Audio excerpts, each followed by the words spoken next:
আসসালামু আলাইকুম, আমি পায়েল। আজকে নিয়ে এসেছি একটি নতুন রেসিপি, মুসুর ডালের বড়া। এখানে আমি 100 গ্রাম মুসুর ডাল নিয়েছি ও দুটো কাঁচা লঙ্কার সাহায্যে একসঙ্গে পেস্ট বানিয়েছি। এরপর হাফ চামচ নুন, 1 চামচ হলুদ গুঁড়ো, 1 চামচ জিরে গুঁড়ো, হাফ চা চামচ লঙ্কার গুঁড়ো, হাফ চামচ গরম মশলার গুঁড়ো, 2 চামচ কর্নফ্লাওয়ার, 1 চামচ আদা বাটা ও কুচিয়ে রাখা একটা বড় সাইজের পেঁয়াজ কুচিয়ে রাখা ধনে পাতা দিয়ে আমি একটি পেস্ট বানিয়ে নিচ্ছি।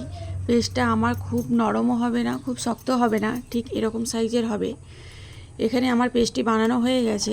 এরপর কড়াতে তেল গরম হলে আমি এই বড়াগুলিকে একটি আকারে ভেজে নিচ্ছি। এখানে আমার সমস্ত বড়াগুলো দেওয়া হয়ে গেছে। এটিকে গরম আঁচে ভাজতে হবে এবং আস্তে আস্তে নাড়াচাড়া করতে হবে। এখানে দেখুন আমার আস্তে আস্তে নাড়াচাড়া করে বড়াগুলি আমার খুব সুন্দরভাবে ভাজা হয়ে এসেছে।